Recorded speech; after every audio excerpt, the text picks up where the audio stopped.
किसी देश में काशीराज नाम के राजा राज्य करते थे। उनकी पत्नी का नाम करुणा था। उनका जन्म राजवंश में हुआ था। महल में सुख सुविधाओं का कोई भी अभाव न था। सेवा के लिए बहुत से दास दासियां थीं। उनके चारों ओर सुख ही सुख था। दुख क्या होता है, इस बात से वो बिल्कुल अनजान थी। इस बात को वे जानती ही नहीं थी। करुणा बहुत अधिक सुंदर थी। राजा उनसे अथाह प्रेम करते थे। उनके मुख से बात निकलने भर की देरी थी कि उसके पूरा होने में देर नहीं लगती थी। दिसंबर का महीना था। कड़कड़ाती ठंड पड़ रही थी। एक दिन रानी ने वरुणा नदी में स्नान करने का निश्चय किया।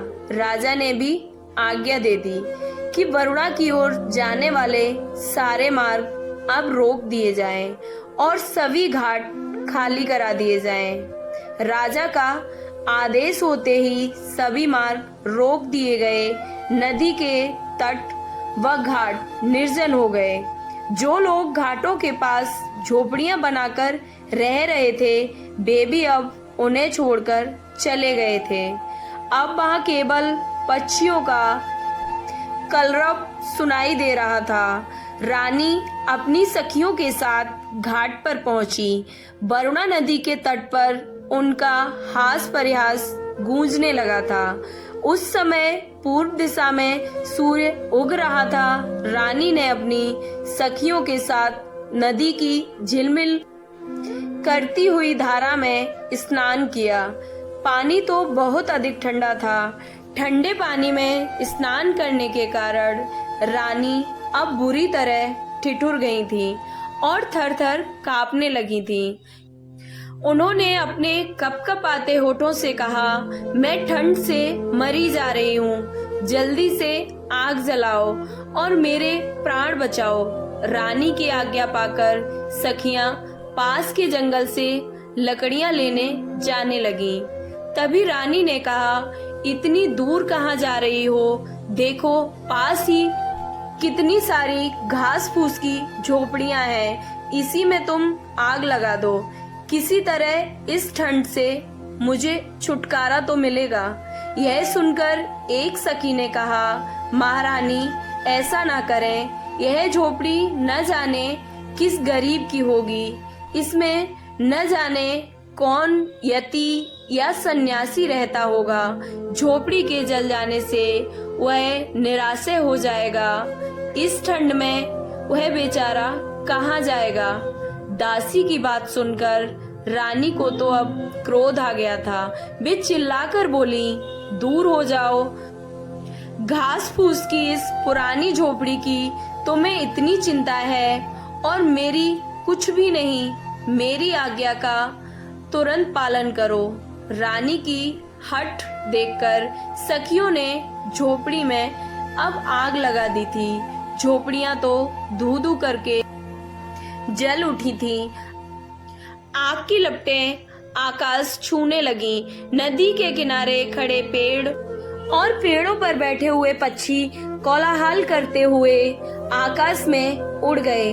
आग की चिंगारियां एक झोपड़ी से दूसरी झोपड़ी पर गिरने लगी थी और अब आग चारों तरफ फैल गई थी। थोड़ी ही देर में घाट की सभी झोपड़ियां जलकर राख हो गई थीं।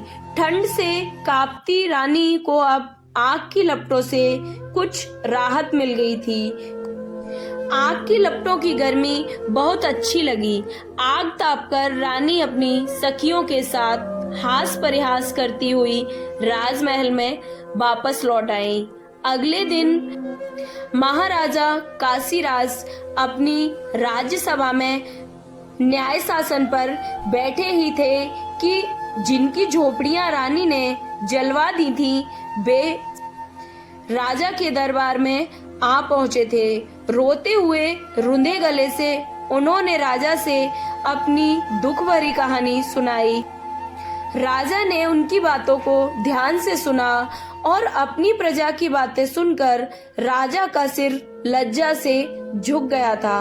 उनका चेहरा अब क्रोध से तमतमा रहा था। वे सभा से उठकर एकदम राजमहल में चले गए। रोषपूर्ण स्वर में राजा ने कहा, रानी, तुमने निर्दोष दीन दुखियों के घर जला दिए। यह तुम्हारा कैसा राजधर्म है? यह सुनते ही रानी रूठ कर बोली, महाराज, आप उन घास फूस की पुरानी टूटी फूटी झोपड़ियों को आप घर कह रहे हैं। उनके न रहने से किसी को क्या हानि हो सकती है? अगर होगी भी तो कितनी? अपनी रानी के एक क्षण के प्रमोद के लिए तो लोग न जाने कितना धन खर्च कर डालते हैं और न जाने क्या क्या कर देते हैं, और आप घास फूस की झोपड़ियों के लिए इतना क्रोध कर रहे हैं मुझ पर। राजा ने दासियों को रानी के सभी राजसी वस्त्र व आभूषण उतारने व भिखारन के कपड़े पहनाने को कहा। राजा की आज्ञा से दासियों ने महारानी के राजसी वस्त्र और सभी आभूषण उतार लिए और भिखारन के कपड़े पहना दिए। अब रानी को कुछ समझ नहीं आ रहा था और रानी को राजमहल से बाहर ले जाकर राजा ने कहा, जाओ, दीन होकर घर घर भीख मांगो। तुमने अपने एक क्षण के सुख के लिए जिन गरीब लोगों की झोपड़ियों को जला दिया, जरा सोचो उनके बारे में। तुम्हें उन्हें बनवाना होगा। मैं तुम्हें 1 वर्ष का समय देता हूँ। 1 वर्ष बाद तुम राजसभा में आना और सबको बताना कि दीन की झोपड़ियों का क्या मूल्य है। रानी अब 1 वर्ष तक राजमहल से बाहर रही। गर्मी, सर्दी और वर्षा सहते हुए उन्होंने कठिन परिश्रम किया। तब जाकर पूरे 1 वर्ष में बेझोपड़ियां बनकर तैयार हुई। अब रानी को झोपड़ी का वास्तविक मूल्य समझ में आ गया था और अब राजा भी उन्हें आदर पूर्वक अपने महल में वापस ले आए थे। एक राजा का न्याय सही था? तो प्लीज कमेंट करें। स्टोरी कैसी लगी जरूर बताएं। Like and subscribe. Thank you. जय श्री कृष्णा।